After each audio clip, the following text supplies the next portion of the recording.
मैं बंधु ने कहा मैं गौर से सुना हूँ। आप सब डॉक्टर्स हैं और जब हम एक पेशेंट के रूप में किसी डॉक्टर के पास गए होंगे तो डॉक्टर ने कई बार हमारी हिस्ट्री पूछी और हमारे माँ बाप, दादा दादी, नाना नानी के बारे में पूछा होगा क्या उनको ये बीमारी थी। आप जब डॉक्टर हो जाएंगे तो आप भी पूछेंगे। तो जिस तरीके से एक पेशेंट की हिस्ट्री जानना जरूरी है, उसी तरीके से देश की हिस्ट्री जानना भी जरूरी है। आपस में बात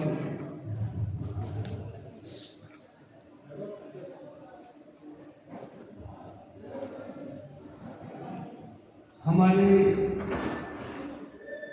अगर हम ये पूछें कि भाई मेरे पिछले 500 साल पूर्व, हमारे हम आज 2024 में बैठे हैं, तो 1524 में मेरे कितने पूर्वज थे। तो आप अगर हिसाब लगाएंगे तो आपके माँ बाप कितने? 2, उनके कितने? 4, और उनके कितने? 8, फिर 16। अगर ऐसा करते करते हम पिछले 500 साल में चले जाएं तो आप कैलकुलेटर में देखना तो 10 लाख की संख्या है कि 1524 में 10 लाख, फिर ऐसे होते होते 10 लाख से आज मैं अकेला, मैं चाहे प्रवीण हूँ, नवीन हूँ, प्राचीन हूँ, कुछ भी जो मेरा नाम है, इतने मेरे पूर्वज पिछले 500 साल। और अगर हम 5000 साल में देखें तो कितने बैठे। तो जब हम ये कहते हैं कि हमारे पूर्वज बहुत महान थे तो कई बार हमारे ध्यान में नहीं आता कि हमारे पूर्वज कितने थे।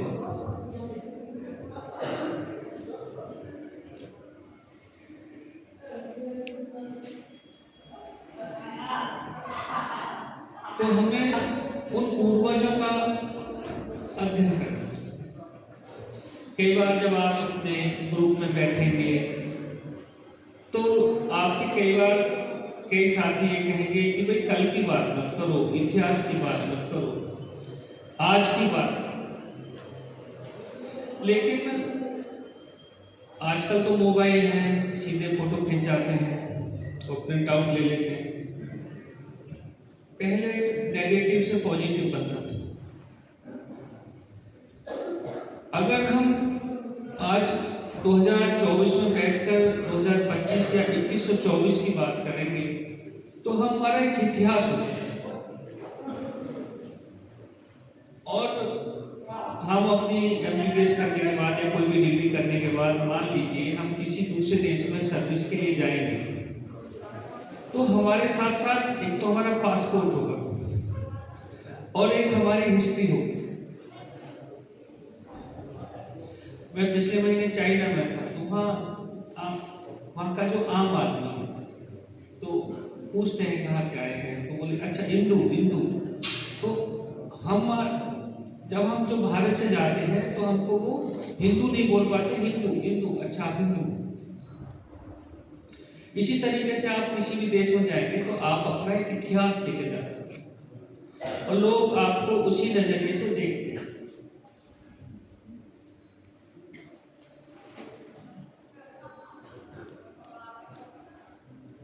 तो हमारा इतिहास क्या, हम कौन थे, हम किनकी संतान हैं। 500 साल पहले जो 10 लाख लोग थे वो कौन थे, फिर 500 साल पहले जो, और 500 साल पहले जो अगर 1 करोड़ लोग हो गए वो कौन थे, जिनका DNA हमारे अंदर है, जिनके जीन्स हमारे अंदर है, वो कौन थे, उनको जानना जरूरी है। तो हम मथुरा में बैठे हैं तो 5132 साल हो गए कृष्ण जी की डेथ, उनके निर्माण। और महाभारत हुआ, महाभारत में इतने लोग मारे गए कि 2500 साल तक इस देश में कुछ नहीं, कोई युद्ध नहीं। उसके बाद महात्मा बुद्ध पैदा होते हैं 5264 साल में, और उनके 38 साल में महावीर स्वामी पैदा होते हैं। तो इस देश का महात्मा बुद्ध क्या कह रहे हैं? महात्मा बुद्ध ये कह रहे हैं कि जियो और जीने दो, शांति का संदेश दे रहे हैं। क्योंकि कोई महापुरुष जब पैदा होता है तो उस समय की जो परिस्थिति होती है उसमें वो रिफॉर्म करना चाहते हैं। तो परिस्थिति क्या थी कि लोग ज्यादा शिकार करते थे।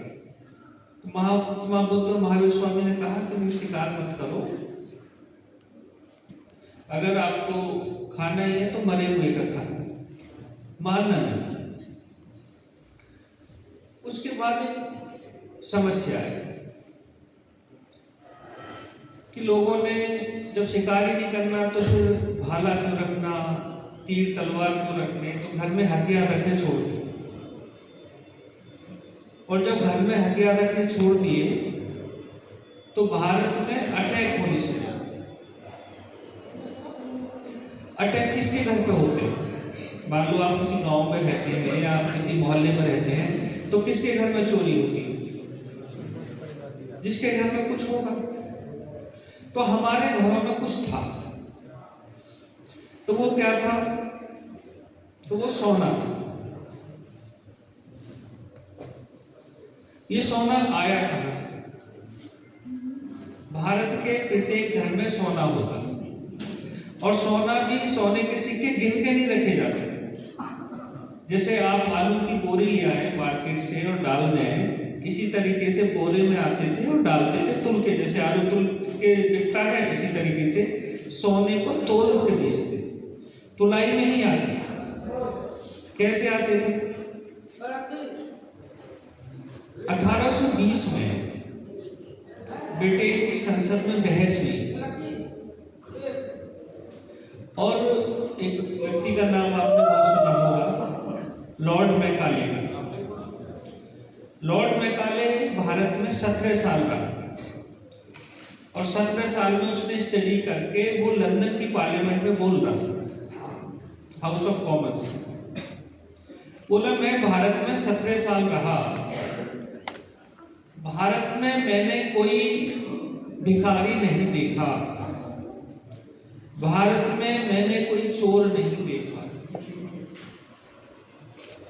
तो भिखारी कहाँ होते हैं? जहां लोग भूखे होते हैं। चोर कहाँ होते हैं? जहां बेरोजगारी होती है। तो दूसरे लोग उनसे पूछ रहे हैं हाउस ऑफ कॉमन्स में मैकाले से कि ऐसा क्यों है? तो भारत का वो डेटा दे रहा है कि 1820 तक दुनिया का 43% प्रोडक्शन भारत में,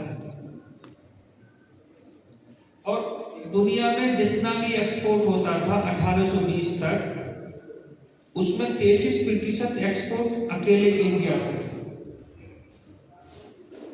और दुनिया में जितनी भी करेंसी चलती थी, जितनी अभी पैसा इनकम थी, पर कैपिटा इनकम आप जिसको कहते, तो दुनिया की जितनी भी टोटल इनकम थी उसकी 23% इनकम अकेले भारत की।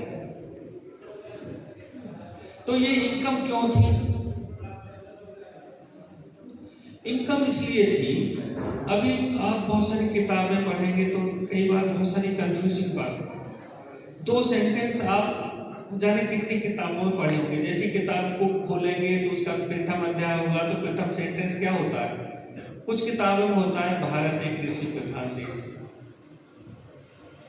कुछ किताबों में होता है भारत एक पुरुष प्रधान समाज, और दोनों ही बातें झूठी। भारत एक कृषि प्रधान देश है ऐसा कहना गलत था, भारत के साथ में अत्याचार था। लिखना ये चाहिए था कि भारत एक कृषि आधारित देश है। तो कृषि आधारित तो था, अब इसके बाद वो उसमें वैल्यू एडिशन करने के बाद दुनिया का सबसे बड़ा एक्सपोर्टर और दुनिया को सबसे ज्यादा एक्सपोर्ट हम करते थे। और 1820 में अमेरिका का जो एक्सपोर्ट है वो दुनिया का 1% है। और पूरे यूरोप के जो आज 27 देश हैं इनका टोटल मिला के 0.25%। तो यूरोप और अमेरिका का एक्सपोर्ट 1820 तक कुल मिलाकर 0.3% और हमारा 33%। तो हमारे यहां से एक्सपोर्ट क्या होता था? सबसे ज्यादा हमारे यहां से कृषि के उत्पाद होते थे, कपड़े सबसे ज्यादा होते थे। यूरोप में एक वहां का सांसद कह रहा है, आप जब पढ़ो तो आपको ब्रिटेन में जो बहस हुई है वो निकाल सकते हो गूगल से और चैट जीपीटी से भी देख सकते हो। तो एक सांसद कह रहा है कि ब्रिटेन में तो कपड़ा बनाने की शुरुआत ही 1740 में की। तो भारत ने ही, और वो ये कहता है कि कपड़ा बनाना यूरोप वालों ने भारत से सीखा। और 1720 में अब इंग्लैंड ने भारत में अपने किसान भेजे कि जाओ भारत में एग्रीकल्चर की ट्रेनिंग लेकर आओ कि खेती कैसे करते हैं, क्योंकि उस समय भारत में 1 लाख वैरायटी का तो केवल चावल होता और वहां पर चावल होता नहीं था। तो फिर वो खाते क्या थे? तो हंटिंग करते थे। चावल जितना भी जाता था वो भारत से जाता था, बाकी एग्रीकल्चर प्रोडक्ट्स जितने जाते थे भारत से जाते थे। तो दुनिया में जितना भोजन था वो भारत भेजता था। दुनिया में जितना कपड़ा पहना जाता था वो भारत में बन के जाता था। भारत के सामने कुछ समस्या है। 1757 में प्लासी का युद्ध हुआ और प्लासी के युद्ध के बाद में कंपनी की सरकार बनी। 1760 में, जब आपने पढ़ा होगा सारी किताबों में, 1760 में इंग्लैंड में औद्योगिक क्रांति की शुरुआत हुई। औद्योगिक क्रांति 1760 से 1840 के बीच में। वहां सबसे पहली क्रांति किस में हुई है? तो कपड़े बनाने की जो खड्डियां हैं उनमें हुई। और बनाते बनाते फिर यहाँ से कपास गई है, यहाँ से लोहा गया है और बाकी सामान गए हैं, तो उससे वो प्रोडक्ट बनाना शुरू किया। उससे पहले तो सारा एक्सपोर्ट हम ही करते थे।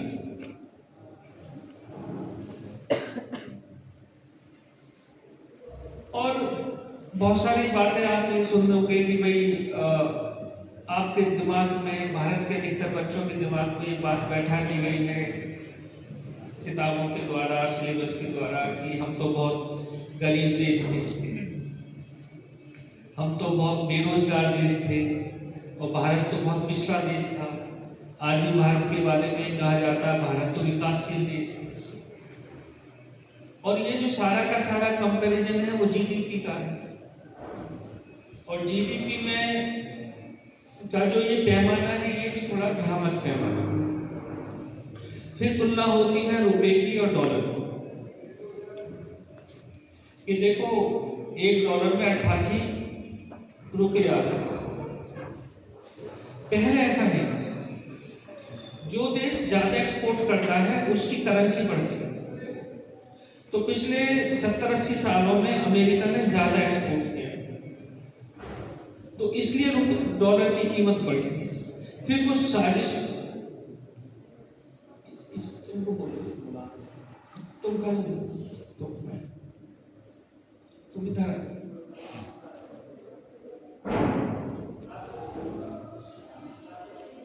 तो पहले ऐसा नहीं था। ये भारत के साथ में कुछ साजिशें हुई है, फिर दुनिया के कुछ देशों ने साजिशें करके अपने देश को ऊपर रखा। बी अमेरिकन बाई अमेरिकन करके उन्होंने ऐसी पॉलिसीज लाए हैं कि डॉलर की कीमत बढ़ती गई है, रुपए की कीमत घटती है। जबकि 1 रुपए की कीमत भारत में क्या थी? अकबर के समय में 1 रुपए में 80 किलो बासमती चावल आता था, 135 किलो गेहूं आ जाते थे एक रुपए में, 202 सेर जो आते थे, 15.25 सेर घी आता था, 29.25 सेर खांड आती थी, 64 लीटर सरसों का तेल आता था अकबर के समय। और उस समय देश की पॉपुलेशन 12 करोड़ है, लेकिन गाय 44 करोड़ है। तो अगर उस हिसाब से रुपए की कीमत आज देखें और दुनिया के सैनिक ना होते, भारत गुलाम ना होता, तो आज इस हिसाब से अगर कैलकुलेशन करें तो 1 रुपए में $80,000 आ रहे हैं। आज $88,000 आ रहे हैं। तो भारत के जो बेटे हैं, जो आप सब लोग हो, भारत के जो युवा हैं, इसको भारत की ताकत को पहचानना है, भारत के अतीत को पहचानना है और उस अतीत के बेस पर भारत के भविष्य का निर्माण करना। और हम दुनिया में सबसे ज्यादा सोना कमाते थे, सोना कमा के घरों में रखते थे, घरों से जो बच जाता था उसे मंदिरों को दे देते थे, मंदिरों से सारे काम होते। सोना भी कितना था? एक बार तो आपने सबने रामचरितमानस की चौपाई है, अभी स्वर्णमयी लंका नैने लक्ष्मण रोचते, जननी जन्मभूमि से स्वर्गराज्ञी करे से। लक्ष्मण कह रहे राम से कि मैं राम कह रहे लक्ष्मण से कि ये जो स्वर्णमयी लंका है मुझे नहीं अच्छी लगती। तो पूरी की पूरी जो लंका थी वो सोने की थी। अच्छा, एक बहुत इंटरेस्टिंग क्वेश्चन है, इस पर आप सोचो कि रावण पैदा हुए मेरठ में, कोल नाम की एक जगह, उनकी पत्नी पैदा हुई है जोधपुर के पास मंडौर। ये श्रीलंका क्या करने लगे? श्रीलंका के राजा कैसे बने? दूसरा एक क्वेश्चन ये है कि कृष्ण पैदा हुए हैं मथुरा, ये बाद में द्वारका क्यों चले? जब आप सोचेंगे तो ये पाएंगे कि श्रीलंका एक हमारा सबसे बड़ा व्यापार का केंद्र था, पूरी दुनिया को वहां से व्यापार होता। द्वारका एक बड़ा बंदरगाह है, पूरी दुनिया को जो हम एक्सपोर्ट करते थे या तो श्रीलंका से करते थे या द्वारका से करते थे। किससे करते थे? जहाजों से। और जहाजों में जो लोहा लगता था उस समय, उन जहाजों की उम्र, माने एक जहाज आज बनाया तो उसकी उम्र 80 साल होती थी। आप लोग मेडिकल के स्टूडेंट्स हैं, आप जो इक्विपमेंट्स यूज करते हैं लगभग 100 तो होते ही हैं। 100 इक्विपमेंट जो स्टील के बनते हैं, तो एक डॉक्टर स्पॉट हुआ है ब्रिटेन में, उसको यहाँ के किसी व्यापारी ने जाके भारत का लोहा दिया। तो स्पॉट ने कहा कि मेडिकल साइंस में इससे बढ़िया स्टील दूसरी हो नहीं सकती। तो भारत का जो लोहा बनाने की विधा थी वो दुनिया में नंबर 1 थी। दूसरे लोग जब पानी में जहाज बनाते थे तो वो ज्यादा चल नहीं पाते। भारत के लोग, जो भारत की 5000 किलोमीटर की समुद्री सीमा है, इस पर लगभग 2 लाख गांव हैं। इन 2 लाख गांवों के बहुत सारे धंधे थे और एक धंधा जहाज बनाने का। जब ईस्ट इंडिया कंपनी भारत में आई है तो ईस्ट इंडिया कंपनी के पास इतना पैसा नहीं होता था कि वो जहाज खरीद ले। तो जो जहाज 50 साल के हो जाते थे और उनको कूड़ा मानकर, जैसे उनकी उम्र खत्म हो जाती है ऐसा मान के उनको बेचते थे। तो ईस्ट इंडिया कंपनी भारत के व्यापारियों से 50 साल पुराने जहाज खरीदती थी। और बाद में ईस्ट इंडिया कंपनी के जब आप पढ़ोगे तो ये देखोगे कि ईस्ट इंडिया कंपनी के पास इतने पैसे नहीं थे कि वो भारत से नए जहाज खरीद सके। तो इसलिए ईस्ट इंडिया कंपनी के एक अधिकारी का वक्तव्य ये है कि अगर हम नए जहाज खरीदें तो ईस्ट इंडिया कंपनी दिवालिया हो जाए। तो इसलिए 50 साल पुराने जहाज खरीदकर उनको 25-30 साल और चलाते थे, उन्हीं से व्यापार करते। तो भारत में लोहा सबसे अच्छा बनता था।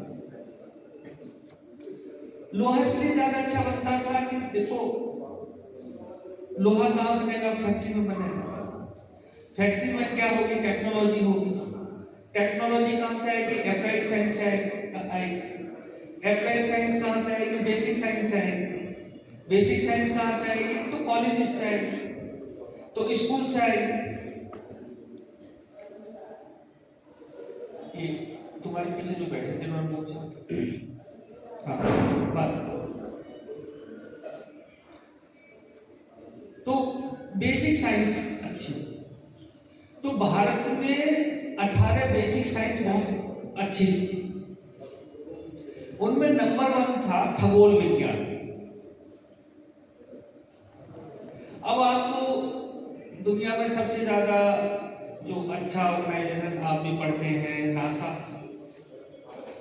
तो नासा ने अभी स्टडी की है, मिशन मून चलाया है, अभी मिशन मार्स चला है, इसके बाद कोई तीसरा मिशन चलाएंगे। लेकिन एक विलियम डिग्री करके इतिहासकार हुआ है, वो यहाँ पर रहा और यहाँ की स्टडी करने के बाद उसने 1711 में किताब लिखी। उसने बताया कि भारत के लोग खगोल विज्ञान में इतने माहिर हैं कि कब सूर्य ग्रहण पड़ेगा, कब चंद्र ग्रहण पड़ेगा, ये सालों पहले बता देते और बिल्कुल उनका समय एकदम निश्चित होता। इसरो के वैज्ञानिक आज भी कोई भी सैटेलाइट छोड़ने से पहले कोई के जो शंकराचार्य हैं उनके पास जाकर पूछते हैं ग्रहों की स्थिति, नक्षत्रों की स्थिति। तो खगोल विज्ञान नंबर 1 था, नक्षत्र विज्ञान नंबर 2 था, फिर धातु विज्ञान था, फिर वास्तु शास्त्र था, रसायन शास्त्र था, फिजिक्स थी और गणित तो नंबर 1 था।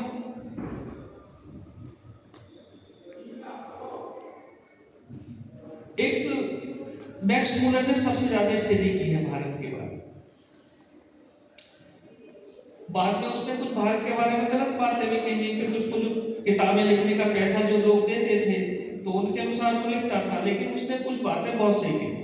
बोले पूरे यूरोप में जो संडे मंडे से लेकर सैटरडे तक के जो शब्द हैं ये कहाँ से लिए हैं, तो भारत से लिए हैं। भारत के रवि सोम मंगल को ही उन्होंने एडॉप्ट किया है।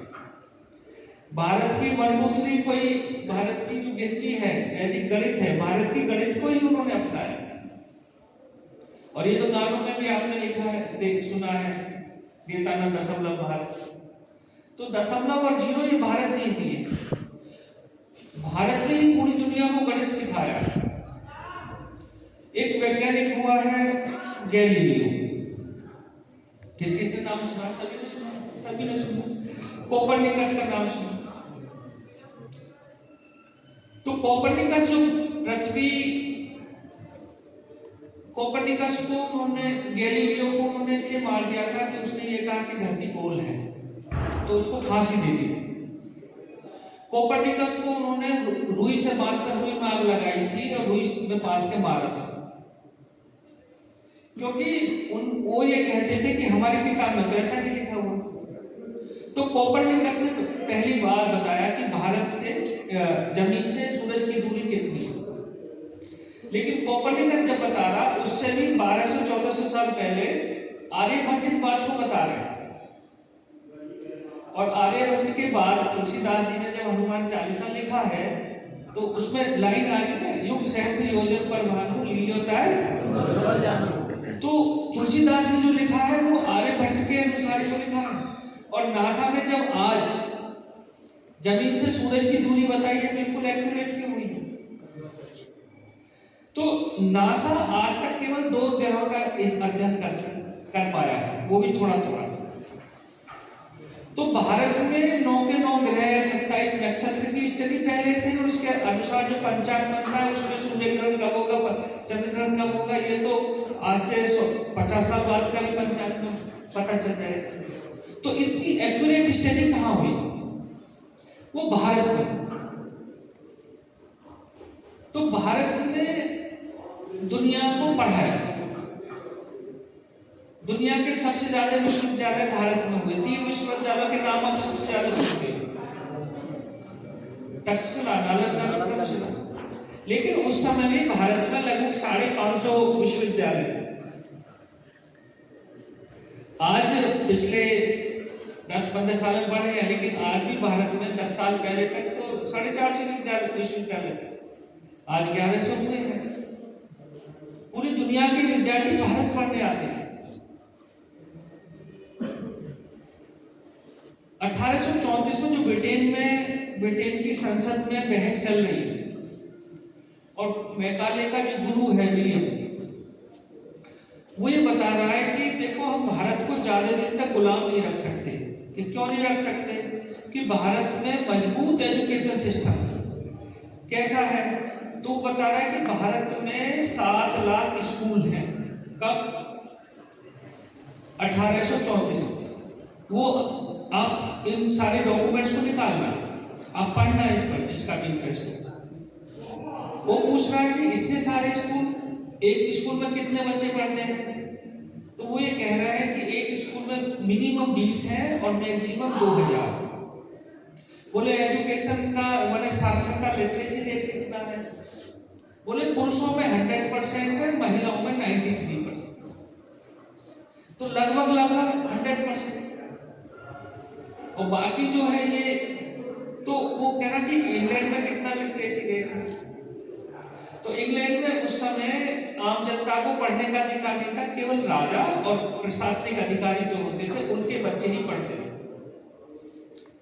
तो वो पढ़ते भी क्या थे? तो साइंस नहीं पढ़ते थे, टेक्नोलॉजी नहीं पढ़ते थे, केवल बाइबल पढ़ते थे। तो भारत में एक गुरुकुल होता था, एक ऋषिकुल होता था। ऋषिकुल वो होता था जहां गुरु और गुरु की पत्नी दोनों मिलकर पढ़ाते थे। तो ऋषिकुल को ही उन्होंने स्कूल कहा। स्कूल में जो कुल वर्ड है वो कहां से आया? ऋषिकुल से ही आया। कुल मतलब होता खानदान, कुल मतलब होता फैमिली, कुल मतलब परिवार। तो उन्होंने स्कूल क्यों कहा? उनका जो स्कूल वर्ड है वही चुराया हुआ है। और आज वो स्कूल वाले कह रहे हैं भारत तो इलिटरेट लोगों का देश है। तो उन्होंने कहा कि भारत में हम ज्यादा दिन तक राज नहीं कर सकते। तो दूसरे सांसद पूछते हैं हाउस ऑफ कॉमन्स, ब्रिटेन की पार्लियामेंट में, कि क्या करें? कि सबसे पहले हमें भारत के जो स्कूल है उन पर पाबंदी लगानी होगी, जितने गुरुकुल है सब बंद करने पड़े। तो फिर 1834 में वो नई शिक्षा पद्धति लाए और भारत के गुरुकुलों को बंद करने के आदेश दिए। तो भारत की पहली कमर 1835 में उन्होंने तोड़ी कि भारत के स्कूलों को बंद किया। दूसरा, सबसे ज्यादा एक्सपोर्ट भारत करता है, तो सबसे ज्यादा एक्सपोर्ट एग्रीकल्चर का करता है। तो एग्रीकल्चर में भी हमारा आज का अगर देखें प्रोडक्शन, हरित क्रांति के बाद, ग्रीन रिवोल्यूशन के बाद भी, तो 1 एकड़ में हम आज भी 50 कुंटल से ज्यादा गेहूं नहीं लेते। लेकिन वो 1820 में बता रहा है कि 1 एकड़ में हमारे यहाँ उस समय 90 कुंटल गेहूं होता था। आज भी हम 1 एकड़ में 300-350 कुंटल गन्ना लेते हैं। लेकिन उस समय जब फर्टिलाइजर नहीं थे, डीएपी नहीं थी, ना नाइट्रोजन फास्फोरस का लोगों को ज्ञान नहीं था, तो भी 600 कुंटल तक 1 एकड़ में हम प्रोडक्शन करने का करते थे। तो हमारा एग्रीकल्चर बहुत उच्च स्तर का था। तो उन्होंने कहा कि भारत को गरीब बनाना है, गुलाम करना, तो क्या करना कि इनका एग्रीकल्चर की रीढ़ तोड़नी। तो एग्रीकल्चर की रीढ़ क्या है? तो हल बैल। तो हल बैल का क्या करना? तो इनके बैलों को काटना। तो बैलों को काटने के लिए पहला एक कारखाना इन्होंने बनाया कलकत्ता, और उस समय ये 850 के आसपास 300 बैल रोज काटते थे, और अभी 15 साल पहले तक लगभग 15,000 बैल रोज काटे जाते। मैंने भी बताया आपको कि अकबर के समय में 12 करोड़ जनसंख्या थी और 44 करोड़ गाय थी, लेकिन आज आपको पता है कि भारत की पॉपुलेशन 145 करोड़ है, तो गाय कितनी? तो गाय की संख्या सारे उसकी संख्या मिला के 7 करोड़। तो उन्होंने चौतरफा, एक तो भारत को नियमों और कानूनों में बांध दिया, और उन्होंने कहा कि तुम स्कूल नहीं चलाओगे, तुम गुरुकुल नहीं चलाओगे, तुम कोई समाज सेवा का काम नहीं करोगे, समाज सेवा का काम करोगे तो एनजीओ बनाना पड़ेगा। वो 1864 एक्ट लाया 1864, और उन्होंने कहा कि अगर आपको पूरी सब्जी बांटनी है तो पूरी सब्जी ऐसे नहीं बांटोगे, लोग पहले अपने एनजीओ बनाओ, रजिस्टर कराओ, तब पूरी सब्जी बांटो। आप विधवाओं को धोती बांटोगे तो ऐसे नहीं बांट सकते, पहले एनजीओ बनाओ 1864 एक्ट में, तब जाके बांटो। आप बच्चों को पढ़ाना चाहते हो, पढ़ा नहीं सकते बच्चों को किसी, पहले आप रजिस्ट्रेशन करो। तो सारा काम वो रजिस्ट्रेशन पे ले, और भारत को बिल्कुल कहते कुचल कर रख दिया, भारत को मसल कर रख दिया। और आज वो बताते हैं कि भाई हम दुनिया के, और आज भी वो नए नए तरीके से दुनिया को गुलाम बनाने की कोशिश करते हैं। उनका जो एक सेट पैटर्न है दुनिया का है हथियार बेचने का, अपने देश डॉलर की कीमत बढ़ाने का, और हथियार तब बेचेंगे जब कहीं भी ना कभी दो देश लड़ते रहेंगे। अगर आप पिछले द्वितीय विश्व युद्ध के बाद का आप देखें तो लगातार दुनिया में दो देश को कहीं ना कहीं लड़ ही रहे, और जहां वो नहीं लड़ रहे तो वहां वो लड़वा देते। तो भारत के बच्चों को आज, भारत की जो भावी पीढ़ी है उसको भारत के अतीत को समझना पड़ेगा कि हम कौन लोग। और आज जो ये भारत है ये इतना ही भारत नहीं था। महाभारत के समय में जो राजा यहाँ पे लड़े हैं, आज वो 56 कंट्रीज मिला के का उस समय का महाभारत है। 56 कंट्रीज, आज जो भारत है ये एक है, इसके अलावा 55 कंट्रीज और हैं जो हमसे टूट के बने। आपसे कोई पूछेगा कि भारत कहाँ है तो आप बताओगे कश्मीर से कन्याकुमारी तक है, लेकिन पूर्व में कहाँ तक था, पश्चिम में कहाँ तक था, ये बताना थोड़ा मुश्किल है। तो पूर्व में इधर जावा, सुमात्रा, इंडोनेशिया, इतने सारे देश हैं, और इधर सीरिया तक, टर्की तक। तो सीरिया तक तो निश्चित था, तो इधर के पूर्व वाले देश थे। तो इधर के, जब आप महाभारत में पढ़ोगे एक देश का नाम आता पार्श्व देश, तो पार्श्व देश के राजा आए हैं, महाभारत में लिखा है। तो पार्श्व मतलब पीछे वाला देश, तो पीछे वाला देश क्या है, वो पार्श्व देश, पार्श्व संस्कृत का वर्ड है, पार्श्व मतलब पीछे। तो पार्श्व देश कौन सा है, तो उनकी भाषा कौन सी है, पर्शिया भाषी है। वो देश कौन सा है, पारस देश है। तो वो कौन सा है कि आज का ईरान है। तो ईरान ये पार्श्व देश है, इसके राजा भी लड़ने आए हैं महाभारत में। तो हम एक विशाल देश थे, हम बहुत शांति प्रिय देश थे, हम बहुत स्वस्थ देश थे। किसी भी देश के तरक्की का पैमाना क्या है, किसी भी देश की तरक्की का पैमाना एक तो है जीडीपी, लेकिन जीडीपी से काम नहीं चला, तो अब वो लाए हैं ग्रॉस हैप्पीनेस इंडेक्स। तो हैप्पीनेस है, तो हैप्पीनेस में क्या है, तो हैप्पीनेस में लोग कितने स्वस्थ हैं। अभी अगर आप पूरे भारत के 145 करोड़ का रिकॉर्ड देखें तो 135 करोड़ लोग आपको बीमार मिलेंगे। तो जिस देश में 130 करोड़ बीमार है, तो उसमें तो 15-20 करोड़ को डायबिटीज है, 15-20 करोड़ को ब्लड प्रेशर है, और ऐसी सारी बीमारियां हैं। तो अगर इतने सारे लोग बीमार हैं तो ग्रॉस हैप्पीनेस इंडेक्स को तो नीचे चले जाएंगे। तो भारत को स्वस्थ रखना है, तो भारत को स्वस्थ रखने के लिए अपने एक जीवन पद्धति अपनाएं। तो जीवन पद्धति कौन सी, वो सनातन पद्धति। कितने बजे जगना है, कितने बजे सोना है, कितने बजे क्या काम करना है। और भारत में देखो आज जो ये कहते हैं कि बेरोजगारी और गरीबी, बेरोजगारी वर्ड के लिए, बेरोजगारी में हिंदी में कोई वर्ड नहीं। आप पूरी डिक्शनरी निकालना हिंदी की बेरोजगारी को हिंदी में क्या कहते हैं? एक शब्द है तलाक। तलाक के लिए हिंदी में कोई शब्द नहीं है। हिंदी की डिक्शनरी निकाला, दुनिया की कोई भी डिक्शनरी, क्योंकि तलाक होता नहीं था, बेरोजगार होता नहीं था। गरीबी नाम की हिंदुस्तान में चीज नहीं थी। कई इतिहासकारों ने लिखा है कि भारत में इतना, जैसे पूरी दुनिया की नदियों में पानी बहकर समुद्र में चला जाता है, उसी तरह पूरी दुनिया का सोना बहकर भारत में चला। और सोना कितना था भारत में? तो 712 ईस्वी में मोहम्मद बिन कासिम ने अटैक किया है राजा दाहिर पर, सिंध के राजा दाहिर पर। 7 दिन तक लड़ाई लड़ी है। 8वें दिन राजा दाहिर हार गए हैं और मोहम्मद बिन कासिम जीत गए।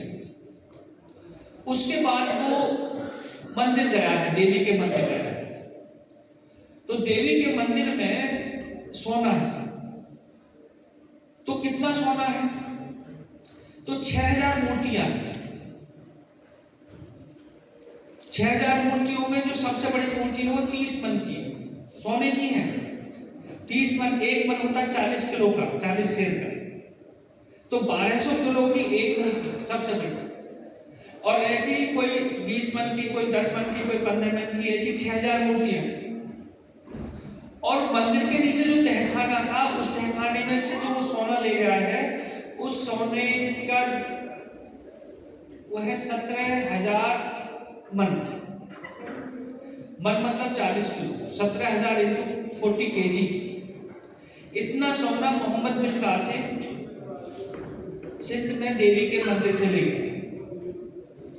दूसरा एक बड़ा अटैक मोहम्मद बिन कासिम ने मोहम्मद गौरी ने किया है। और हिमाचल में कांगड़ा मंदिर। उसके बाद दूसरा अटैक सोमनाथ पर हुआ 1026 में, महमूद गजनवी ने किया। तो महमूद गजनवी जब आया है तो उस समय उस मंदिर में 55 खंभे हैं और 55 के 55 खंभे सोने के हैं, छत पूरी सोने की है। और सिंध वाली जो मूर्ति थी वो तो 30 मन की थी, ये 40 मन की एक मूर्ति थी। और सैकड़ों मूर्तियां सोमनाथ के मंदिर में थी। और उसके तहखाने में, क्योंकि जब अकाल पड़ जाते थे, भूख पड़ जाती थी, लोगों की सेवा कार्य होता था तो मंदिरों से होता था। तो सारा सोना उस मंदिर के तहखाने में था। उसको महमूद गजनवी ले गया। और महमूद गजनवी ने केवल सोमनाथ नहीं लूटा था, ये मथुरा लूटा था, वृंदावन लूटा था, उस समय अलीगढ़ को मधुबन कहते थे, अलीगढ़ लूटा था। ये यहीं से होकर गया था महमूद गजनवी, सारे मंदिरों को लूटा। और जब ये वापस जा रहा था तो इसके 76 ऊंटों पर तो तिजोरियों की चाबियां, 76 ऊंटों पर तिजोरियों की चाबी। तो तिजोरियां कितनी थी और तिजोरियां कितनी ऊंटों पर गई? उसके बाद में मोहम्मद गौरी ने लूटा है हिमाचल में कांगड़ा मंदिर, कांगड़ा देवी का। वो हजारों मूर्तियां हैं उसमें और हजारों मन सोना वहां पर है। ये आगरा में अकबर रहता था, बाबर का बेटा, हुमायूं का बेटा अकबर ने एक बार सोचा कि भाई आगरा का जो किला है इसमें कितना हमने सोना पूरी भारत से लूट लिया है, इसको तुलवा दें। तो तराजू मंगवाकर 1000 लोगों को नौकरी पर रखा कि मेरे जो ये लाल किले में, आगरा का जो किला है उसको भी लाल किला कह देते हैं, आगरा किला है वो, उसमें कितना सोना है इसको तुलवा दो। तो 1000 लोग नौकरी पर रखे सोना तुलवाने के। 6 महीने तक वो 1000 लोग सोने को ही तोल पाए। अकबर को गुस्सा है, अकबर ने सबको मार पीट के भगाया, हटाओ, डलवा दो सबको, अब हमें तो सोने को तोल नहीं दिया इतना। जहांगीर का एक भाई था दानियाल, जब उसने दक्षिण से लूट कर जब आ रहा था तो 20 करोड़ रुपया लाया था सोने के सिक्के, 20 करोड़। और 1 रुपए की कीमत उस समय में बताई थी कितना, 1 रुपए का। और 200 करोड़ का सामान था, इतना साउथ से लूट के लाया था। तो भारत में हम कृषि करते थे, खेती करते थे, कपड़ा बुनते थे। कपड़ा भी सबसे ज्यादा हमारे यहाँ से रेशम एक्सपोर्ट होता है। एक अंगूठी में साड़ी निकल जाती थी, एक अंगूठी में पूरी साड़ी निकल जाती थी। अब आजकल एक गाना चलता है कि 52 गज का लहंगा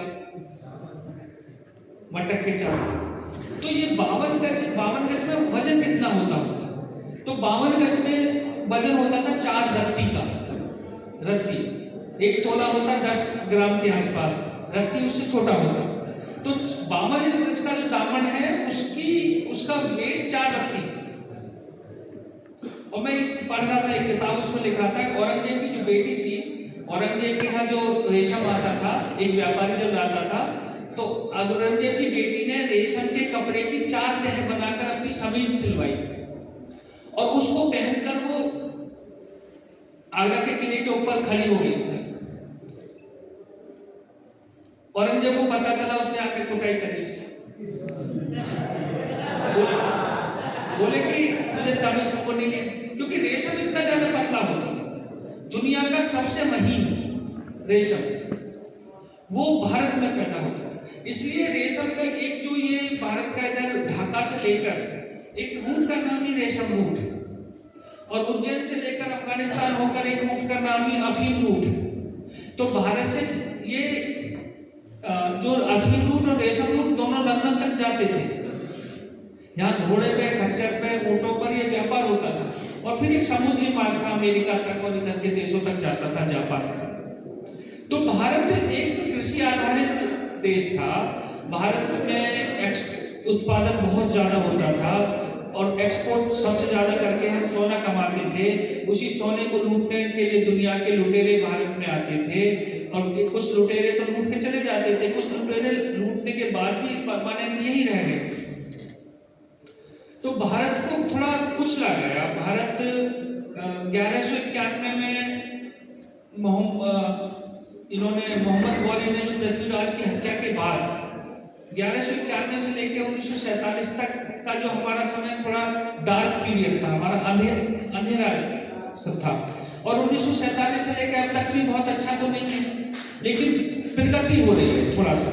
तो आज के जो भारत के युवा हैं, आज के जो भारत के डॉक्टर हैं, उनको अपना अतीत समझना होगा कि हम कितने वैभवशाली थे और हमारी परंपराएं कितनी उज्जवल थी। हमें दुनिया को एक अच्छा रास्ता दिखा सकते हैं। अच्छा रास्ता किस तरीके से दिखा सकते हैं कि हमारे मूल्य हैं, हमारी वैल्यूज हैं। दुनिया में वो वैल्यूज नहीं है, जैसे जीवों पर दया करो। हम अधिकतर लोग शाकाहारी हैं, हम दूसरे जीवों को नहीं मारते, ये हमारा वैल्यू है। शाम के बाद हम खाना नहीं खाते क्योंकि जीवों पर दया करनी, ये हमारी वैल्यू है। और हमारे यहाँ जब दुनिया में विश्व हंटिंग हो रही थी, उस समय हमारे यहाँ हम कहते थे यत्र नारीस्तु पूज्यते तत्र रमन्ते देवता। तो महिलाओं के प्रति हमारे एक सम्मान की दृष्टि है। हम मात्र सत्तात्मक समाज हैं, हमारे यहाँ देवियों की पूजा होती है, वहां पर शोषण होता है। तो दुनिया में इतने सारे देश हैं वो शोषण पर आधारित है, हम त्याग आधारित है। हमारा एक मूल्य है, जब हम अपने लिए जिएंगे तो हम उसको पाप कहते हैं, जब हम समाज के लिए जीते हैं उसको पुण्य कहते हैं। तो जो अपने लिए जिएगा वो पाप करेगा, जो पाप करेगा वो नरक जाएगा, जो दूसरों के लिए काम करेगा, त्याग करेगा, सेवा करेगा, वो पुण्य करेगा और वो मोक्ष जाएगा, वो स्वर्ग जाएगा। तो हमारे स्वर्ग की कल्पना क्या है कि दूसरों के लिए जीना, अपने लिए जिए तो क्या जिए, तो जिए दिल जमाने के लिए। तो हम जमाने के लिए जीने वाले लोग हैं। अमेरिका लुटेरा देश है, यूरोप ने पूरी दुनिया को लूटा है, चाइना विस्तारवादी देश है। ऐसे समय में दुनिया की एक अलग परिस्थिति बन रही है, एक नया वर्ल्ड ऑर्डर आ रहा है। उस वर्ल्ड ऑर्डर में भारत संघर्ष कर रहा है और भारत को बहुत ताकत मिली है। भारत एक उभरती हुई शक्ति है, महाशक्ति है, लेकिन अभी उतनी शक्ति नहीं है कि जितनी हमें चाहिए। हम बड़ी मेहनत से $4 ट्रिलियन पर पहुंचे हैं, लेकिन चाइना $18 ट्रिलियन पर है, यूएसए $27 ट्रिलियन पर है। केवल इकोनॉमी में भी हम 4 ट्रिलियन पर पहुंचे। हम पॉपुलेशन में ज्यादा हैं, लेकिन ये डेमोग्राफिक डिविडेंड इससे मिलने वाला नहीं है। तो भारत के प्रत्येक व्यक्ति को कुछ ना कुछ काम करना पड़ेगा। भारत के हर घर में कुछ ना कुछ धंधे करने पड़ेंगे, भारत को अपना एक्सपोर्ट बढ़ाना पड़ेगा, भारत के स्टूडेंट्स को जॉब सीकर नहीं जॉब गिवर बनना होगा। तो ऐसा एक भारत हम बनाएंगे, वैभवशाली भारत बनाएंगे, और उस वैभव में पब्स नहीं होंगे, उस वैभव में हम डूब नहीं जाएंगे, उस वैभव में ड्रग्स नहीं होंगे, उस वैभव में गर्ल्स नहीं होंगी, उस वैभव में जितनी बुराइयां हैं वो नहीं होंगे, उस वैभव में नोट नहीं उड़ेंगे। तो हमारे अपने मूल्य हैं, उन मूल्यों के आधार पर हम भारत का भी निर्माण करेंगे, उस अतीत के आधार पर, उस इतिहास के आधार पर हम भविष्य का निर्माण करेंगे। और उसके बाद जब हम आर्थिक रूप से सक्षम हो जाएंगे तो पूरी दुनिया को हम बौद्धिक रूप से सशक्त करेंगे, और भारत में पूरी दुनिया के लोग पढ़ने आए, भारत की एजुकेशन सिस्टम को उस लेवल पर ले जाएंगे। आज एजुकेशन सिस्टम उस लेवल पर नहीं है, लेकिन 1820 तक था, उससे पहले था। तो हम अपने गौरवशाली अतीत को वापस लाएंगे, और हम भारत को ताकतवर, एक सामर्थ्यवान भारत, एक विकसित भारत, एक ताकतवर भारत बनाकर दुनिया के सामने प्रस्तुत करेंगे, जिससे दुनिया का कोई भी देश भारत को आंख ना दिखा सके, भारत से लड़ने की हिम्मत ना कर सके, भारत को तोड़ने फोड़ने की कोशिश ना कर सके। ऐसा हम भारत का निर्माण करेंगे, और ऐसा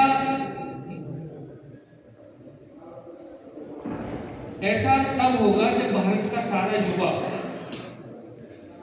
100% युवा भारत के बारे में विचार करेगा, भारत के बारे में सोचेगा, भारत के इतिहास को पढ़ेगा, भारत के पूर्वजों को मानेगा, भारत के पूर्वजों में श्रद्धा रखेगा, भारत में श्रद्धा रखेगा, रोज भारत माता की जय बोलेगा, तब भारतीय ताकतवर बनेगा। तो ऐसे ताकतवर देश बनाने के लिए हम सब जो है इस राष्ट्रीय स्वयंसेवक संघ के प्राथमिक शिक्षा वर्ग में आए हैं। हम इसको गंभीरता से